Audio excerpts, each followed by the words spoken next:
Well, g'day and welcome to the June update, and this is also the start of episode 10, Home Loan Hacks. Well, the Reserve Bank, as expected, kept interest rates on hold, variable rates 0.1% cash rate, which means a home loan rate 2.5, 2.6%, and fixed rates around 2% still. A fair bit of movement up in some 4-year rates and a bit in 3-year rates, but the fixed rate's still in the range of 2%. Some changes in the budget that were positive for mostly first home buyers. So the first home loan deposit scheme, another tranche of $10,000 to be issued on the 1st of July for buyers with a 5% deposit up to a $700,000 purchase price, or a 5% deposit up to higher amounts for brand new properties. So if you're interested in those, give us a call. There's also a new scheme for single parents with a 2% deposit. You do need a pretty strong income to make much out of that, but certainly that's one you could call us about as well. That's the big news in the month. Property market's still very hot, very strong. We are still seeing a lot of activity in our office. Thanks so much for listening in, and I want to now hand over to our special guest of the month. So Shane will be interviewing Jon Shineberg from Wealth Market, in particular to hear about risk insurance, personal insurance like death, disability, TPD type cover. It is a specialist field that a financial planner can cover off on to help you. And I'll pass over now to Shane and to Jon. Thanks a lot. Yeah, well, thanks, Martin, and nice to have you here, Jon. Thanks for coming along. Thanks for having me. Yeah, no problems. And so the topic is risk insurance. You hear a lot of people talk about risk insurance, but what specifically is risk insurance? All insurance, I suppose, covers risk, but when they talk about risk insurance, what are they referring to? I guess when you were seeing a financial advisor for risk insurance, we're looking at personal insurance, and there's 4 main areas that we work across there. And typically the first one is life insurance. Most people know about life insurance. You're either here or you're not. Yeah, sounds pretty self-explanatory, that one. It is. We also talk about permanent disability, so total and permanent disability insurance. We also talk about income protection, which again is a pretty common one that most people know of. And the last one we talk about is trauma cover, which comes under a couple of different names: trauma, critical illness, and that'll cover some major accidents and illnesses that we can insure. Yeah, cool. So life insurance, pretty self-explanatory. It's to cover your life in the event that you pass away. For total permanent disability, can you just give us a bit of an idea of what that is? That's probably the next easiest to explain, isn't probably it? is the next easiest one, and they tend to sort of link together life and TPD insurance. Okay. And I guess the easiest way to explain that is what cover would you need if you could never work again?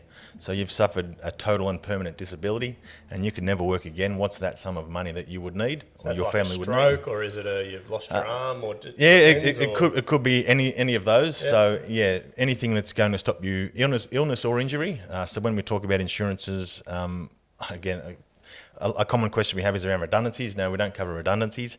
So it's illness or injury that would prevent you from ever doing your job or any job again. Yeah. And we can sort of get into some technical spaces around definitions, and there's 2 basic ones we look at there is around any occupation definition, which most people might have through their super, yep, and an own occupation definition. So you can get cover specific to your own occupation that's going to give you that little extra layer of cover. Yeah, okay. So is that like saying if I'm a neurosurgeon and I hurt my fingers, if I'm not covered to do neurosurgery, I can go out and work carrying bins around or something like that? So it sort of leaves the power with the insurer there to say, can you do any occupation based on your education, training and experience, and they might often have a clause in there that says, or be retrained to do. So yep, it's a very broad definition and any occupation definition.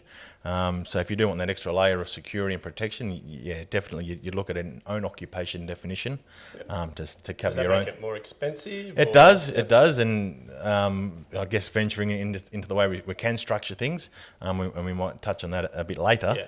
Yeah. But yes, to get that better cover and that extra definition, there is a cost there because you are a better chance of making a claim. Sure, and one of the other covers you mentioned was trauma. Yep.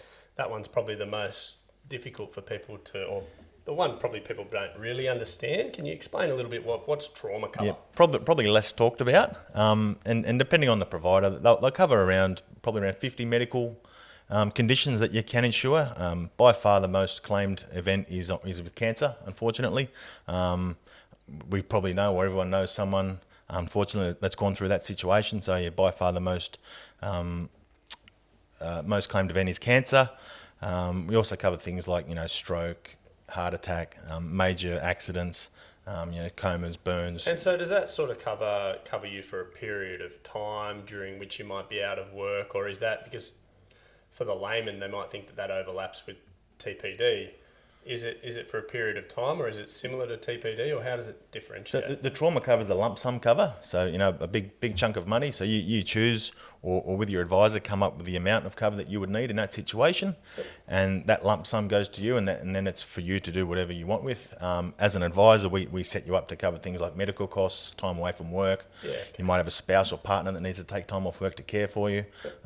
Unfortunately, we can't predict what the event might be that leads to a claim, but what we can do is put things in place to cover the financial side of things, should they arise. So it's about finding that sum of money you would need at that time.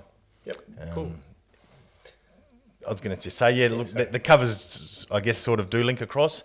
So you might have, a situation where you can claim on TPD and claim on trauma and income protection. You wouldn't wish that on anyone, but there is a situation where you might claim on all three of those. Yeah, okay. Cool. And in terms of funding your insurances, like we were talking about people spending sort of $300 to $500 a month on insurances, but are often reluctant to take out personal risk insurance. What sort of costs and what sort of funding arrangements are possible, I guess? I guess we'll touch on funding arrangements first. It's a bit of an easy one to go through apart from costs. So funding it, there's a couple of options. You can use your super to fund part of your insurance. So there are some policies, things like life insurance and any occupation, TPD definition and income protection you can fund through your super. Mm-hmm. That leaves things like if you want the own occupation, TPD, trauma cover needs to be funded out of pocket.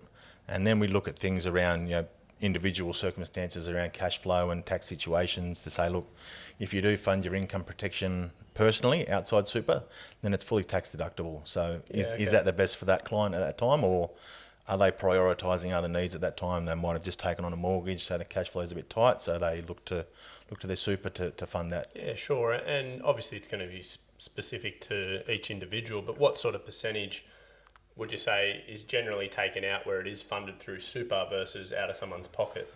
Is it half and half, or a mixed match? Or it's a bit of a mixed match. As I said, it comes down to the personal situation, and that's where you see the value of seeing a financial advisor to get this advice, is that we can structure it specific to your situation, to your cash flow, to your budget, and come up with the right protection strategy for you that's going to meet your needs. Yeah, sure.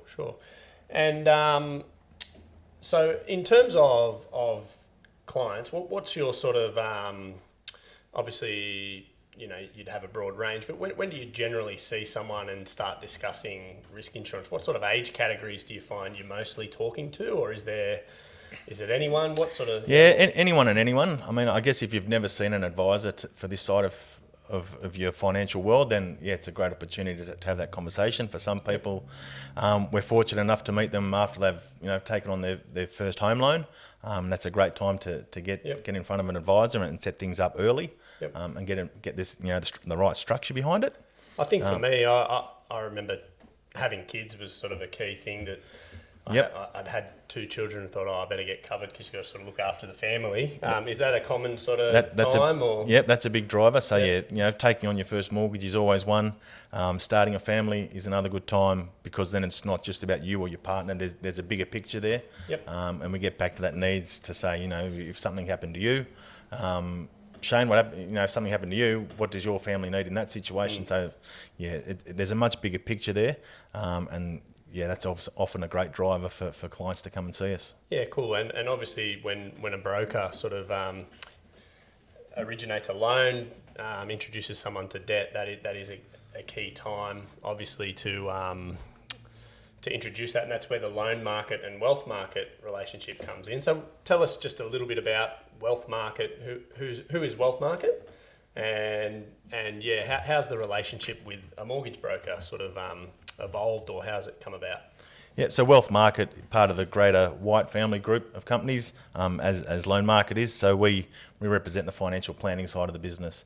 So so the typical client journey, I guess, would go from Ray White, where they might purchase the house, get the funding from a loan market broker, and then they'll come and see us for that final piece of the puzzle there around their financial well-being and giving them that peace of mind through the journey that, financially, that they'll be looked after, and sort of rounds out the process, I guess, from that, purchasing a property side of things. Yeah, cool. And I guess the introduction from the broker comes as a duty of care, I guess, to say, okay, you've got this debt, and now how are you going to protect yourself against that? And that's something that brokers aren't actually qualified to do. So as a wealth market advisor, what do you have to be qualified in when it comes to discussing these types of insurances, or Yeah, well, you need to be, authorised representative, and a fully qualified financial advisor to give advice on these products.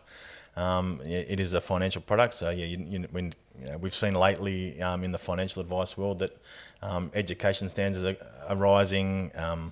There's a whole bunch of things that we need to do as an advisor to make sure we're on top of what the product providers are doing, and ultimately giving our clients the best experience and the best outcome for them. Cool. And other than risk insurances, what other sort of things does wealth market provide or help clients with? Yeah, so there's a whole range of advice areas that we do provide advice on. As you know, personal insurance is one. Often linked with that, and I think I briefly mentioned it before, that your super. Yep. Everyone's got a super fund, but most people do have existing insurances in their super. So we always provide some research and recommendations around their existing super if they want advice in that area. So it's insurances, it's superannuation, is it investments, self-managed super, retirement planning, aged care advice. There's a very broad scope of advice areas that we do provide advice on and specialise in. And often these things, people don't realise that it's a specialised area, such as aged care advice. Go and see your financial advisor. I guess you there's different phases which the different products that you offer probably change over time when you're sort of having a family, taking on a loan, building your super in that sort of middle years, I suppose, and then that transition to retirement and aged care, I suppose. Yeah. What are the big things about aged care? What sort of things are people getting advice on? Is it the contracts they're entering into? Is it how they're preparing financially for that?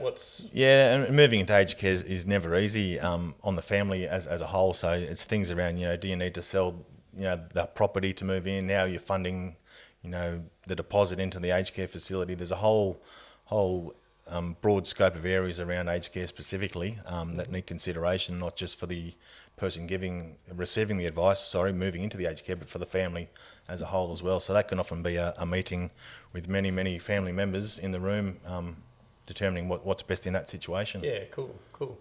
And just getting into a little bit more the actual process of getting advice. Yep. So let's say, for instance, a broker has introduced the client to a purchase and a loan, and then introduced wealth market.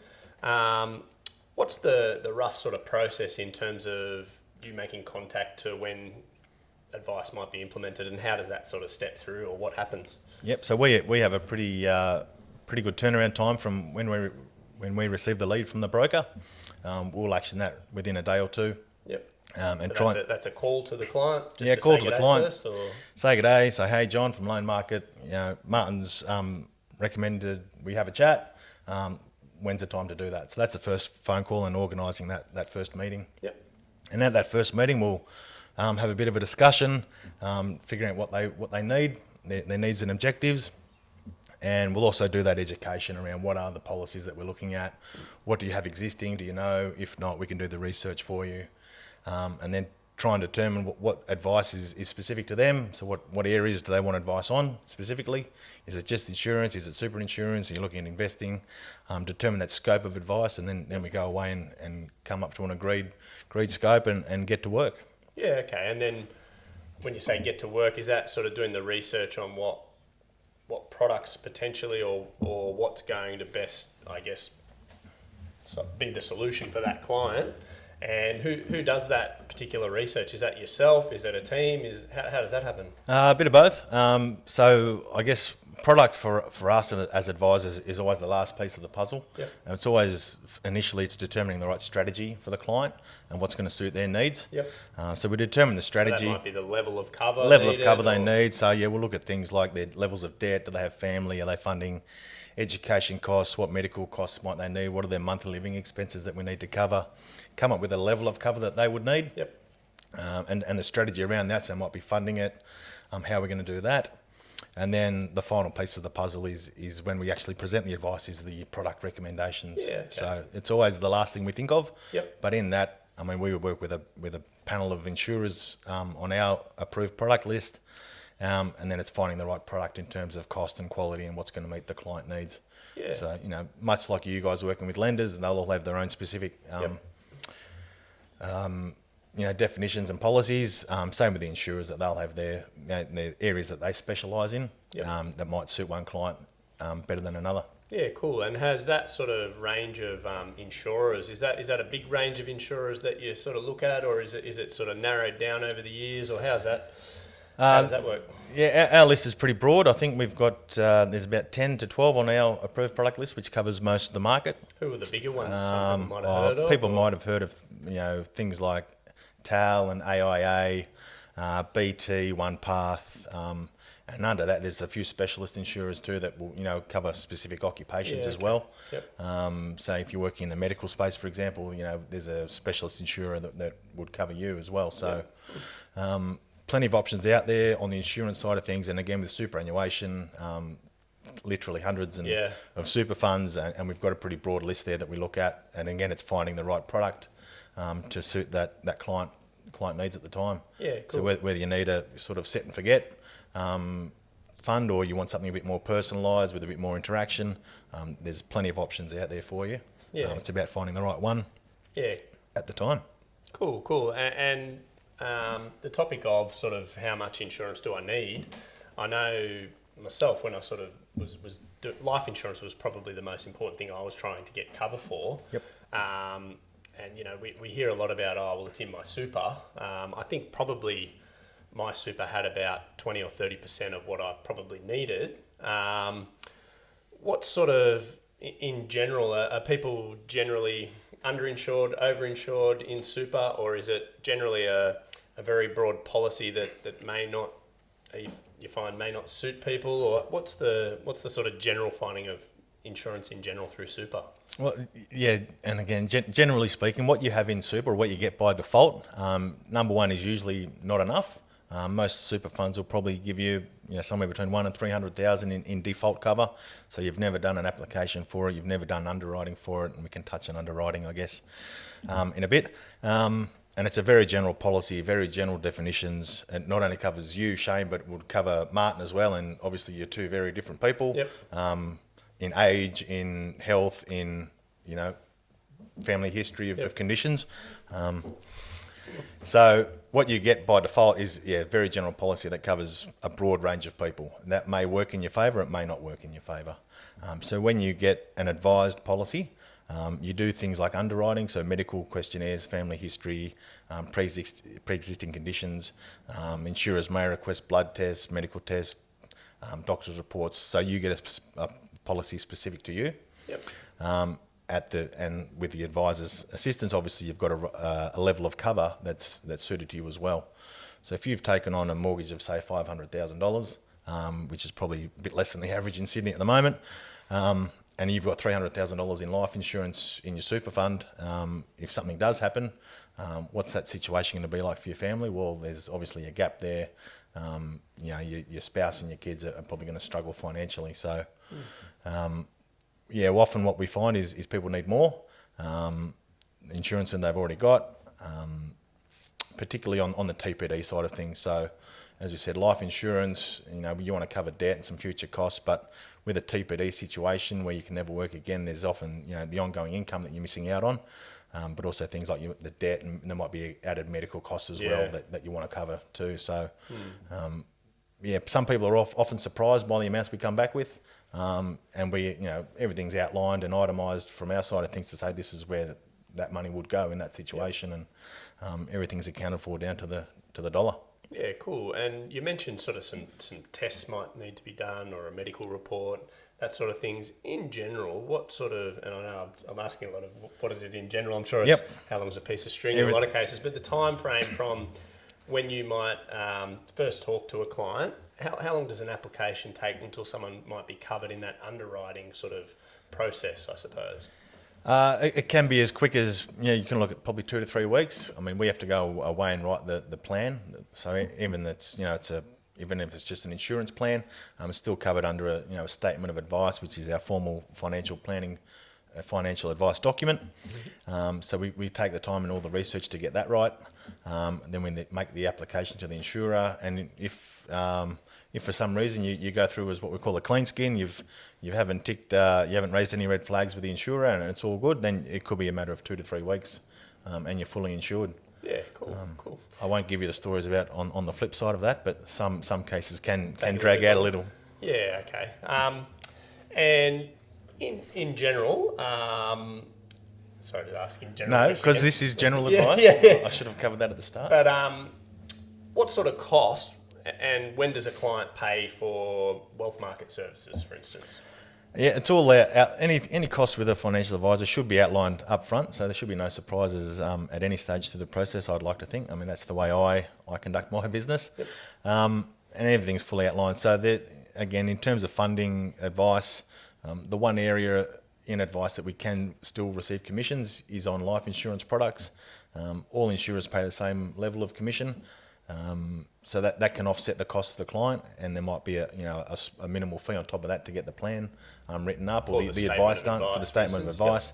And what is that, sort of $1,000, $2,000, $3,000? What sort of roughly? At the lower end of that scale, $500. Yeah, just give us a bit of an idea on what people could expect. Yeah. I mean, you can get advice done for the hundreds, not the thousands. Yeah.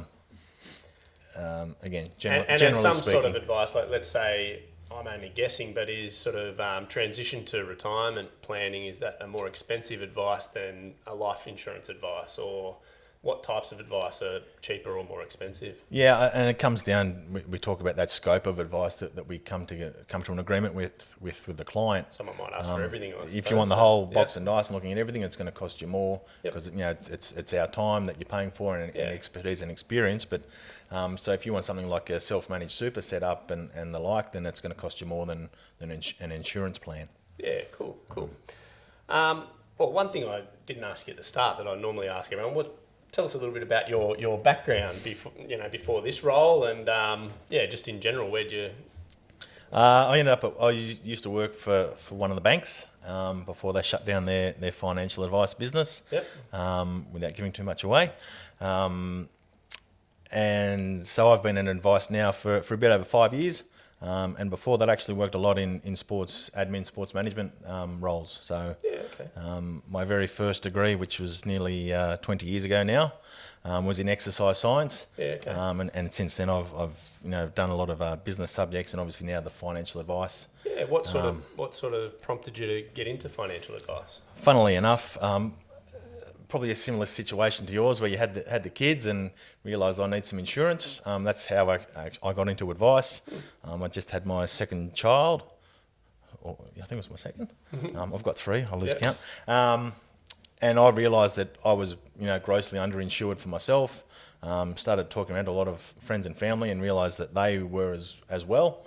This was an area that a lot of people didn't have much knowledge in, and I had a passion for things like investing and the like, so that led me down the path of financial advice. Yeah, cool. And I guess a common probably objection people have to getting advice around risk insurance is that they sort of never think it'll happen to them. And I was chatting to Martin earlier, and we all know someone who's had something happen to them in their life, and it does happen, doesn't it? Have you sort of got any experiences of where cover has been taken out and then required upon, or? Yeah, and that's, I guess, one of the benefits of receiving advice in this area, is that your advisor will take you through the claims process as well. So yeah, given that that's what we do, been on that side where we've helped clients with claims. I guess we touched on it before that, receiving a trauma payout for cancer is the most common paid out policy, and that happened to a client of mine. She had a breast cancer diagnosis, so she received her trauma payout, and that allowed her to get the treatment that she really wanted. So all the medication, all the treatment that she could choose and had the options to do, it allowed her to do that. Yeah, okay. It allowed her to take some extra time off work. Of course, we had her income protection policy set up as well, so that was covered, but it just allowed her to step back and focus on her and her recovery. And that's where you see the value of policies such as that. Yeah, it must be quite satisfying.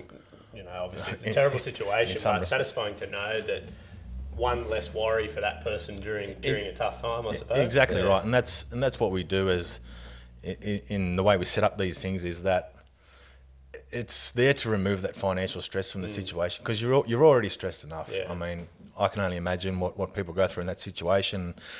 Touch wood. I hope I never have to.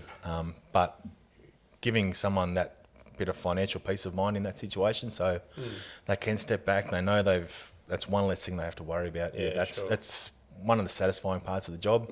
You hate to go through the claim, course, but there's some small satisfaction in that. Sure.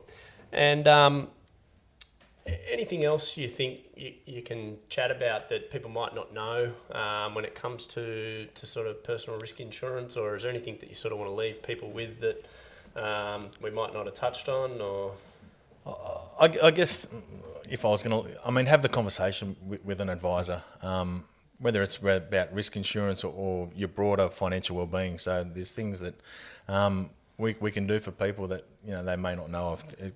From insurance to cash flow. A lot of people these days struggle with their budget and personal cash flow. So that's something that we can do as well. And there's always a solution out there for everyone. So it doesn't cost you thousands of dollars to see an advisor. Your advisor will come up with a solution that suits your needs, your budget, and your situation. Yeah, so take that step to educating yourself and learning about it, and then that's great, cool.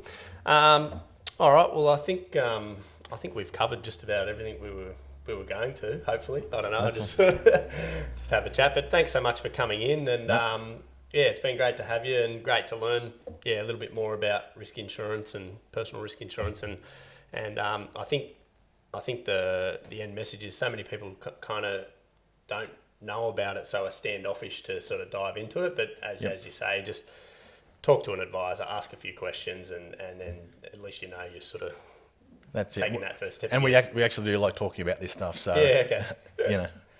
Yeah, cool. All right, well, thanks so much for coming in, and pleasure to have you. All right, thanks, Shane. Well, thanks so much, Shane and John. That was just awesome and really interesting. I really enjoyed that session. So well done, Shane. Awesome interview as always. And Jon Shineberg from Wealth Market. Thanks so much. I thought we'd do episode 10, Home Loan Hacks, the topic of the month. Let's extend that and talk about the experiences in our office and the conversations we have with clients, roughly the timing, and some of the experiences that we have with what we see and how it unfolds. So it's all very well to talk the theory. So let's look at rubber hits the road and extend that a little bit. Yeah. And this is kind of personal. We've had interactions professionally in friends and family and whatever. I've taken over clients from an under 30-year-old mortgage broker who can't work anymore, and he had a stroke. I've sadly had a cousin who died in her 30s from breast cancer, and that was many years ago. We've had a client who had a very significant cardiac arrest and was a very low probability of living, under 40, and fantastically he's kicking strongly. And we've had another client in his 40s who we didn't know prior, but we did know he had a cancer in his 40s, and actually another one that we had referred and I believe got covered to a previous wealth advisor who did receive a payout from an incident, which I'm not sure because it was a privacy issue. But so it's kind of pretty heavy on for the number of interactions or incidents that have occurred. So I'm very passionate about this. I do make a small income from a referral to wealth market. That's fully disclosed, but it's totally not about that. In terms of financial terms, it's very much small fry for the time we spend and the importance we put on it. So the conversation in terms of with a client, there's an early days conversation in general. So when having a scenario, a discussion about the loan, I'll try and introduce the topic of, are you insured, are you covered? This is something we will explore further down the track. Yeah, and I've sort of heard Martin have those conversations and ask a client, what would you do in the event that you had a serious illness or passed away? And it is interesting to see people's reactions to that question. And it's a very confronting question. Yeah. Most people don't know what level of cover they've got, and I was interested in your comments with John about the objections or the reasons not to take action, and one of them is, there's something in my super, or it won't happen to me, or I'll worry about it later. Or cash flow, like, there's all this expensive stuff, and they're spending, as you said in the session before, 300 to 500 on insuring stuff, but not insuring their capacity to earn 60, 80, 100 more thousand per year. Yeah. The one I think is a bit of a clincher when I say to a client, even a single young person, is your plan B to just go and live with mum and have her look after you and sell your property and have no income? Is that your plan? That's kind of confronting because the single young person feels bulletproof. The young couple is kind of bulletproof. I guess also I feel duty of care to extend the conversation to say, well, we're doing this for you, John and Jenny, this property. Either of you couldn't qualify for this loan. So separately, one income, carer, medical expenses, the scenario is very ugly. It's a pretty uncomfortable conversation, but I'm good with it. It's kind of like having a big brother around all the time, isn't it? Yeah. Interested in that one John was talking about, in super, out of super. Is that something you've been aware of in the past or come across in your briefings and stuff? Yeah, not really. And until I sort of took out a policy myself, wasn't really aware of. And I guess the thing is too, when you first come across the topic of personal insurances, of course you don't know anything about it yet because you haven't really spoke. You've got to come across it for the first time at some point, and generally it is. When you probably buy a house or have kids, so didn't know much about much. So it's. I think that's the message is talk to an advisor, have the conversations, and ask the questions that you wouldn't know unless you ask. Yeah. And one that I've enjoyed and appreciated is that for the clients of Loan Market Richmond, the first conversation, the first meeting is a complimentary meeting, and that's like a fact finder. So we can help with the pre-information. We'll have had the brief from the client, the information, the facts and figures, which if they're happy to share, that will make John's work a bit easier and the introduction a bit easier. And they know that it's for the purpose of reviewing, considering, informing, educating before having to make any decision. So that first meeting being a complimentary session, depending on the location or the timing, etc., or what suits the client, it may be a Zoom meeting. And then from that point, John was telling me a very strong number that then wished to get the statement of advice or wished to get the basic plan. He said a number to me on the phone the other day was give or take 80 plus, 90 plus %. That would then say, yes, I see the value in what would you see as a suitable suggestion for me with a lot of research. And so there is a cost to do that in the hundreds, as he said, depending on if that's a simple situation. Yeah. Okay. What else is of interest in this topic? So the time we would generally do that would be at the time of loan approval. So we don't want this to distract from what the client's main focus is, what they're talking to us about. So can I buy a property? What's it cost? What's the repayment? How does that feel? Is the fundamental conversation in terms of the property outcome. And then when we get to the point of pre-approval, loan approval, it's pretty much downhill from there and a quicker, there's less stress in the conversation. And it's then a time to say, right, we know how much the debt is, etc. Let's kick into gear the conversation about the protection. Yeah. All right, I think from the office point, in general, how do you feel clients respond to that conversation? And what's your I thought? find it really interesting. Some people straight away say, I really need to sort that out. Whereas others sort of, no thanks. It's a real mixed bag of the people's approach to it. And but I think, we can feel good about the fact that we bring it up and make people aware that it is important to consider, and for those that are willing to, that they get educated. Yeah, no, it is a good feeling to give it a good crack, and we need to stay on point ourselves to keep those conversations going. And it's perhaps a bit tough when I ask, do you love your partner? Yeah. Maybe is that over the line? I've seen Martin ask that question. Is that over the line? Yeah. So, but it does come down to that. Would you want to see insert name protected if something happened to you? Yeah. Of course they would. So, all right. I'm really happy with this. I was stoked with that session with Jon. Well done again. And thank you again, Jon from Wealth Market. Pleasure to work with you. And that's it for the end of Home Loan Hacks edition 10. We've made it to 10 editions. We're getting through 10 on a high, talking finance, risk, etc.